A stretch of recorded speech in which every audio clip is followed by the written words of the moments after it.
Mama, tu atvažiavai manęs pasiimti? 97 metai, čia vieni iš gražiausių mano metų, tai Kafkos procesas buvo sukurtas Žaibo nušviesti, jau toks panašesnis į kažkokį tokį pasąmonės rautą, į kažkokį magiško realizmo žanrą, reiškia, aš jau keliavau tuo keliu. Ir Vilko dantų karoliai kaip tik sustiprino tuos mano ieškojimus.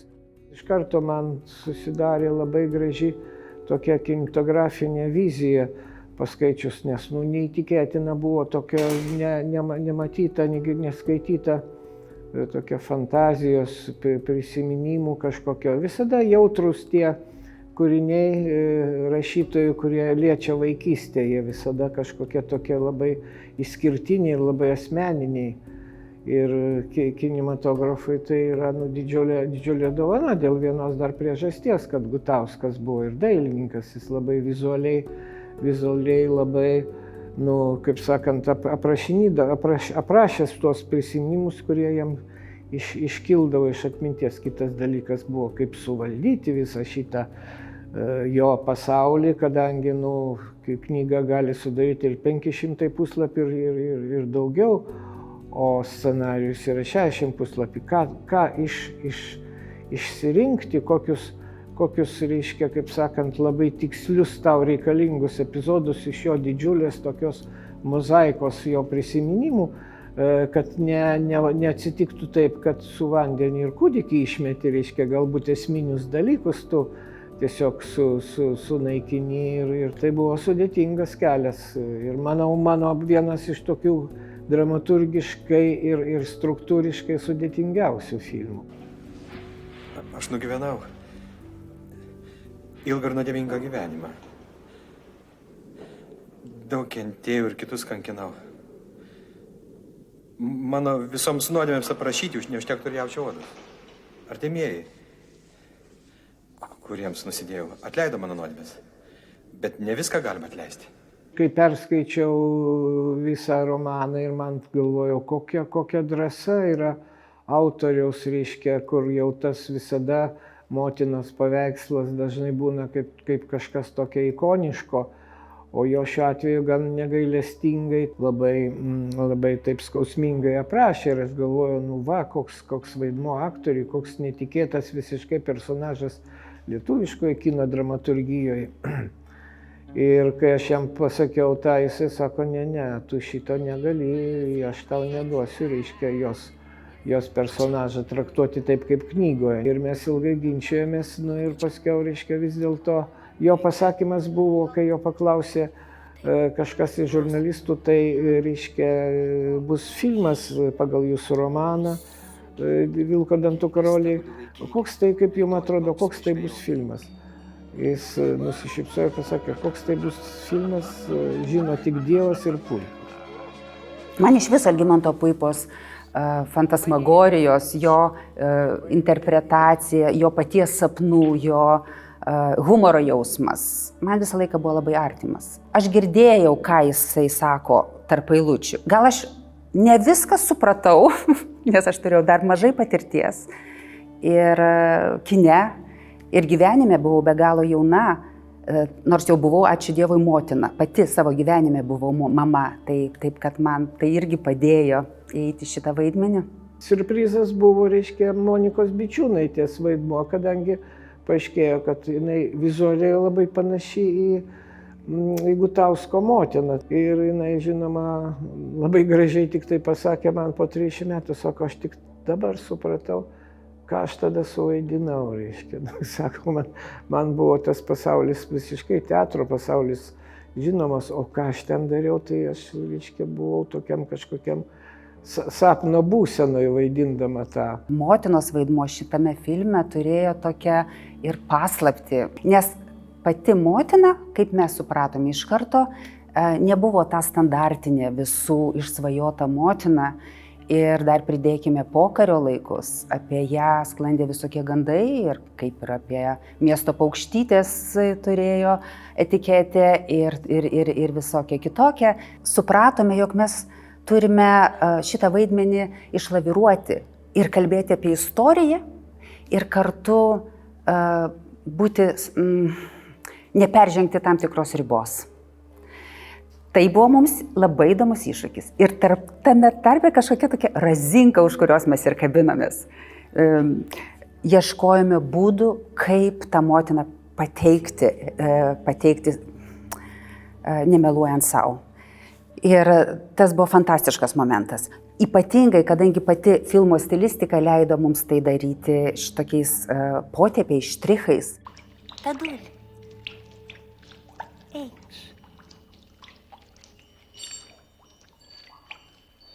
Ateik.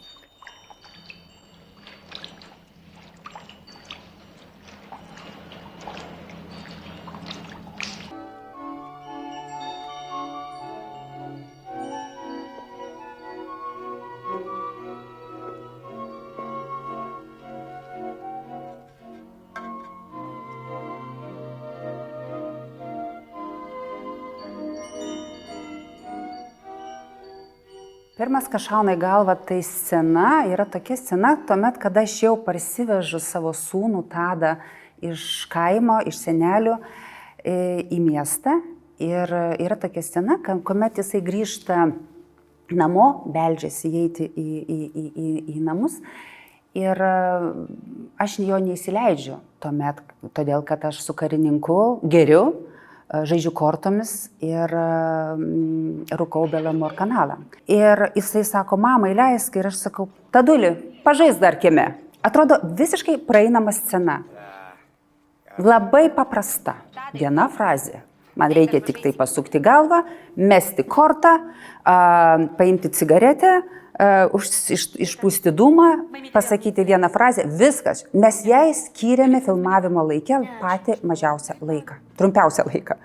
Mes sustrigome, aš nežinau kiek. Tai lūžo kamera, tai šviesa netinka, tai mano plaukas užkrenta, tai aš paimu cigaretę, jinai užgesta, tai aš netaip dūmą išpučiu, tai dar kažkokie dalykai. Tai žodžiu, aš tik galiu pasakyti, kad per šitą sceną aš surūkiau visą Belamor kanal cigarečių pakelį. Stebuklus darė Viktoras Radzevičius, operatorius. Mes viską apsitarėm, bet jo kameros judėjimas jau nuo pirmų epizodų filmavimo aš supratau, kad čia vyksta kažkoks labai autorinis, reiškia, požiūris. Mes, aišku, visada, kai bendraujam su operatorium, liečiamės prie kažkokių dalykų surištų su tapyba. Ir pavyzdžiui, tas vienas iš mano tokių, nuskaitau labai tokių autorinių atradimų, tas keliavimas per epochą, kai reiškia, vaikas nenori gerti ožkos pieno ir įlenda suaugusio ranka to pačio personažo ir išgeria tą pieną arba, reiškia, glosto močiutės, reiškia, skarelę iš kitos epochos. Tie vizualiniai atradimai, jie labai asmeniniai ir labai man, kaip sakant, jie išlieka kaip kažkas tokio išskirtinio, reiškia. Ir pagirtas tavo sūnus Jėzus. Ir pagirtas tavo sūnus Jėzus. Šventoji Marija, Dievo motina. Šventoji Marija, Dievo motina. Melskis už mūsų nusidėjėlius dabar. Dabar ir mūsų mirties valandoje. Amen. Amen. Dabar, ypatingai šitame laikotarpyje, kuriame mes gyvename, man atrodo, šitas filmas įgauna naują kvėpavimą. Aš labai rekomenduočiau pasižiūrėti ir kino kritikam į šitą filmą iš naujo. Ir ypatingai aš jį rekomenduočiau labai skubantiems ir labai mėgstantiems greitą kiną. Todėl, kad jis man dabar susižiūrėjo kaip terapinis kinas visomis prasmėmis. Jis kelia begalės temų ir kartu, norint jį suprasti, priverčia pabūti tuose paveiksluose, kurie yra fantastiški, nuostabaus operatoriaus Viktoro Radzevičiaus dėka ir dailininko kino Augio Kapežinskio dėka tiesiog nutapyti. Man atrodo, jis turi ypatingą dabar vertę ir tokį savo nepaprastą kitoniškumą.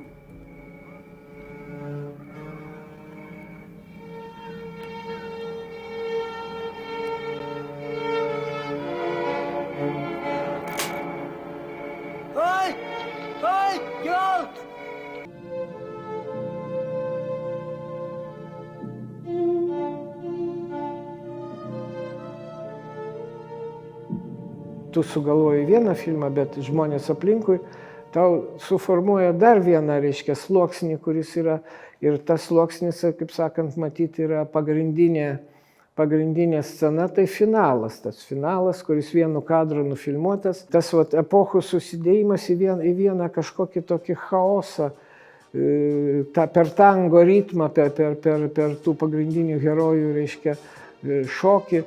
Nu jo, jisai žinoma, kai atsimenu ir tais laikais, kaip mes vyko premjera, visus tai pribloškė. Pilna žmonių, pilna arklių, pilna kaskadininkų, pilna ugnies, pilna šurmulio. Ir mes atvažiavom filmuoti tik tai šitą sceną ir mes buvom perspėti, jog jau pasiruoškit, filmuosim ilgai.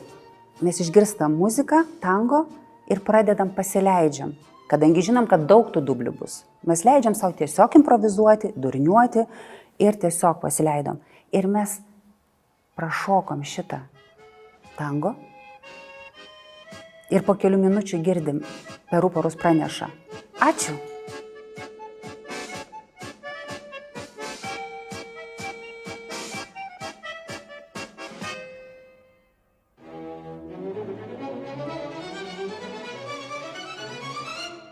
Kada grįžome į tuometinę Lietuvos kino studiją, mes sužinojome, kad tą pačią dieną, galbūt net ir tuo pačiu panašiu laiku, kada buvo filmuojama šita scena, iš gyvenimo išėjo Vytautas Žalakevičius.